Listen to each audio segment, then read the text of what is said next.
ના અલગથી શાક બાફવાની જરૂર છે કે નાય અલગથી કાંદા ટામેટાની ગ્રેવી બનાવવાની જરૂર છે. 4 થી 5 સીટીમાં જ એકદમ સરસ ભાજીપાવ બનીને રેડી થઈ જશે. ઇન્સ્ટન્ટ ભાજીપાવ એ બી 15 થી 20 મિનિટમાં બની જાય એવી રેસીપી આજે હું તમારી જોડે શેર કરી રહી છું. એને એક નાનો કટકો આપણે ફુલેવરનો લેવાનો છે. એક આખું ગાજર લેવાનું છે, એને કંઈક આવી રીતે સમારી દેવાનું. 3 બટેકા લેવાના અને એને પણ આવી રીતે આપણે સમારી દેવાનું છે. બહુ નાનું પણ નહીં અને બહુ મોટું પણ નહીં, સહેજ મીડિયમ સાઇઝના જ બધા શાકને આપણે સમારી દઈશું. એક કેપ્સિકમ લઈશું, એને પણ આવી રીતે સમારી દેવાનું છે. હવે અહીંયા મેં 3 મીડિયમ સાઇઝના કાંદા લીધા છે અને એને પણ આવી રીતે રફલી આપણે ચોપ કરી લેવાનું છે. આવી રીતે લાંબા લાંબા જ સમારવાના છે, કંઈ ઝીણા સમારવાની જરૂર નહીં. એક મોટું આખું લસણને પણ આવી રીતે ફોલી દેવાનું અને 3 લીલા મરચાંને પણ આવી રીતે સમારી દેવાનું છે. એક બીટ લેવાનું, એને પણ આવી રીતે સમારી દેવાનું.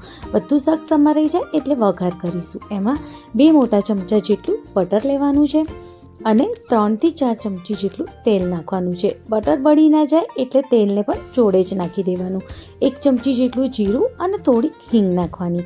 બટર ઓગળે નહીં એ પહેલાં જ આપણે એમાં કાંદા, લસણ અને લીલા મરચાં નાખી દેવાના છે. હવે આપણે ગેસની ફ્લેમ મીડિયમ કરી દેવાની અને એને સરસ રીતે શેકવા દેવાનું. લગભગ 1 કે 2 મિનિટમાં કાંદાનો કલર બદલાઈ જશે. આ કાંદાનો કલર બદલાય પછી જ બીજી આપણે પ્રોસેસ આગળ કરવાની છે. જો કંઈક આવી રીતે કાંદાનો કલર બદલાઈ જાય એટલે 2 મોટા ટામેટાં લઈને ઝીણા આવી રીતે સમારી દેવાના. એ પણ રફલી સમારવાના. નાના મોટી સાઇઝ કોઈ જરૂર નથી. જેમ સમારવા એમ સમારીને નાખીને એને પણ થોડીક વાર માટે થવા દેવાના. લગભગ 1 થી 2 મિનિટમાં જ ટામેટાં એકદમ ગળીને રેડી થઈ જશે. જો ટામેટાં ગળી જશે એટલે આવી રીતે પોચા થશે અને આવી રીતે સ્મેશ થવા માંડશે. હવે બધા મસાલાને પણ આપણે આમાં કરી દેવાનું છે. અડધી ચમચી જેટલું હલ્દી પાવડર અને 2 ચમચી જેટલું લાલ મિર્ચ પાવડર, 1 ચમચી જેટલું ધનિયા પાવડર અને મીઠું સ્વાદ મુજબ નાખવાનું છે. બધાને સરસ રીતે મિક્સ કરી દેવાનું. જે બી આપણે વેજીટેબલ્સ સમારી હતી બધા વેજીટેબલ્સને આમાં નાખી દેવાની. તમે આમાં જે વેજીટેબલ્સ નાખવા માંગતા હો બધી તમે આમાં નાખી શકો છો. હવે બધા વેજીટેબલ્સ નાખીશું. 1 કેપ્સિકમ નાખીશું, 1 ગાજર, 3 બટેકા. હવે બધાને એકવાર સરસ રીતે મિક્સ કરી દઈશું. થોડી શાકભાજી નાખીને એટલે મિક્સ કરવાનું જેથી નીચે ચોટે નહીં. 1 બીટ નાખવાનું, 1 નાનો કટકો જેટલું ફુલેવર નાખવાનું, 1 વાટકી જેટલું વટાણા નાખવાના અને હવે ફરીથી બધાને સરસ રીતે મિક્સ કરી દેવાનું. હવે 1 કટકો નાનો આદુનો લેવાનો અને એને કદુકસ કરીને જ આમાં નાખવાનું છે. આદું આખું નહીં નાખવાનું, નહીં તો એ સરસ રીતે બફાશે પણ નહીં અને મિક્સ પણ નહીં થાય. એટલે આવી રીતે કદુકસ કરીને જ નાખવાનું છે અને 1 જ ગ્લાસ જેટલું પાણી નાખવાનું છે. બધાને ફરીથી એકવાર સરસ રીતે મિક્સ કરી દેવાનું. 1 ચમચી જેટલું હવે આપણે ભાજીપાવ મસાલો નાખવાનો છે. પહેલાં નહોતો નાખવાનો, બાફથી ફેરી જ નાખીશું જેથી એની જે સ્મેલ છે એ ભાજીમાં બહુ જ સરસ આવશે. હવે 4 થી 5 સીટીમાં આ એકદમ ભાજી સરસ થઈને રેડી થઈ જશે. કુકર જ્યારે ઠંડુ થાય પછી જ કુકરને ખોલવાનું છે, એ પહેલાં નથી ખોલવાનું. આવી રીતે કંઈક ભાજી બફાઈને સરસ રેડી થઈ જશે. આ ભાજી 4 થી 5 સીટીમાં એકદમ સરસ આવી રીતે બફાઈ જાય છે. અને જો કંઈક પાણી પણ બહુ નથી રહેતું એટલે બહુ પાણી પહેલાં આપણે ઓછું નાખીશું. બાફ્યા પછી અને જરૂર પડશે તો આપણે થોડું પાણી વધારે નાખી શકીએ છીએ. બધાને હવે સરસ રીતે સ્મેશ કરી દેવાનું. આવી રીતે ભાજીને સ્મેશ કરી દેવાની. બાફેલી હશે ભાજી તો બહુ સરસ રીતે આવી રીતે સ્મેશ પણ થઈ જશે. હવે આમાં અડધો લીંબુનો રસ નાખવાનો જેથી જે ભાજી છે વધારે સારી લાગે. અગર તમે વધારે ખાટું ખાવા માંગતા હોવ તો આખું લીંબુનું રસ પણ તમે નાખી શકો છો, પણ અડધું લીંબુ ઇનફ છે. હવે ભાજીને એકદમ ઢીલી અને સરસ કરવા માટે એમાં ગરમ પાણીનો જ ઉપયોગ કરવાનો. ઠંડુ પાણી નહીં નાખવાનું કારણ કે ઓલરેડી જે ભાજી છે એ બરોબર બફાઈ ગઈ છે. ઠંડુ પાણી નાખીએ તો એનું ટેસ્ટ બદલાઈ જાય. ગરમ પાણી નાખવાથી એનું ટેસ્ટ એઝ ઇટ ઇઝ રહે. એટલે ઠંડુ પાણી નહીં નાખવાનું, ગરમ પાણી નાખવાનું. બધાને સરસ રીતે મિક્સ કરી દેવાનું. હવે જો એને વધારે ચટપટું અને વધારે ટેસ્ટી બનાવવા માટે એક સરસ આપણે વઘાર કરીશું. વઘારમાં અહીંયા એક મોટો કટકો આપણે બટરનું લેવાનું, એમાં 4 થી 5 કળીઓ લસણની લઈને એકદમ ઝીણું ઝીણું સમારીને આમાં નાખવાની. એક નાના કાંદાને પણ એકદમ ઝીણું ઝીણું સમારીને આમાં નાખવાનું. હવે આને એકદમ સરસ રીતે થવા દેવાનું. કાંદા જ્યાં સુધી એકદમ કલર બદલાય ત્યાં સુધી શેકવા દેવાનું. બટરમાં જ્યારે આ વઘાર શેકાશે ત્યારે એનો ટેસ્ટ ભાજીમાં બહુ જ મસ્ત આવશે.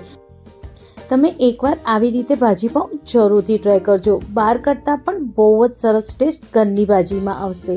જ્યારે આવી રીતે બરોબર શેકાઈ જાય અને કલર બદલાઈ જાય ત્યારે આમાં આપણે 2 થી 3 ચમચી જેટલું આપણે ભાજી પાઉંનો મસાલો નાખવાનો છે, જેથી ભાજી પાઉંના બહુ જ સરસ ટેસ્ટ આવે. 2 થી 3 ચમચી જેટલું જરૂરથી નાખજો, એનાથી બહુ જ સરસ ટેસ્ટ આવશે. બસ હવે બધાને મિક્સ કરી દેવાનું અને આ વઘારને આપણે ભાજીની ઉપર નાખી દેવાનું. ગેસની ફ્લેમ જ્યારે આપણે મસાલો નાખીએ ત્યારે તરત જ બંધ કરી દેવાની, નહીં તો મસાલો પડી જશે. હવે આ ભાજીની ઉપર બધો મસાલા જે વઘાર આપણે કર્યું છે એ નાખી દેવાનું. જરૂર પડે તો આ મસાલો નાખ્યા પછી થોડું આપણે ગરમ પાણી પણ નાખી શકીએ છીએ, પણ થાય તો ગરમ પાણી પહેલાં જ નાખજો. જેટલી ઢીલી કરવી હોય એટલી ઢીલી પહેલાં જ કરી દેજો.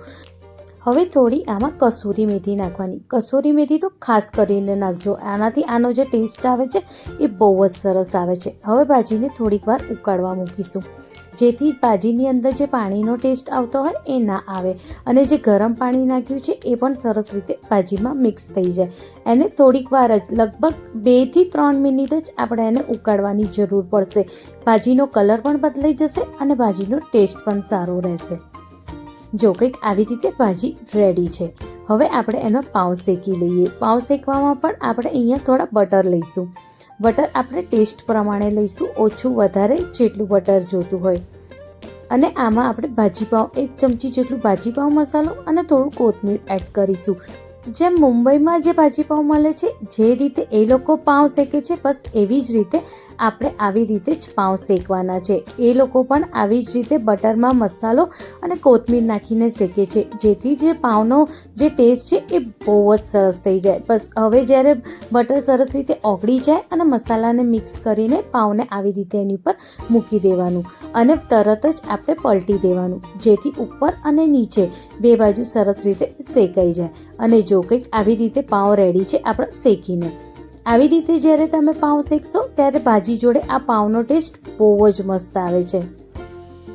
અને રેડી છે ઇન્સ્ટન્ટ ભાજી પાઉં. આ ભાજી પાઉંનો ટેસ્ટ બહારની ભાજી પાઉં કરતાં પણ બહુ જ સરસ આવે છે. ઝટપટ પણ બની જાય છે અને ખાવામાં તો બહુ જ ટેસ્ટી. અગર તમે વર્કિંગ વુમન હો તો તમે ઇન્સ્ટન્ટ આ ઘરે આવીને ભાજી ઇન્સ્ટન્ટ બનાવી શકો છો. અને તમે નવું નવું શીખતા હો તો પણ તમે આ રેસીપી જરૂરથી ટ્રાય કરજો. એકવાર આ રેસીપી જરૂર ટ્રાય કરજો. ગમે તો તમારા દોસ્તો સાથે પણ જરૂરથી શેર કરજો. મારી રેસીપી તમને કેવી લાગી આને મને કમેન્ટમાં જરૂરથી જણાવજો. ગમે તો લાઈક, શેર, કમેન્ટ કરવાનું ના ભૂલતા. મળીએ એક નવી રેસીપી સાથે. Thank you.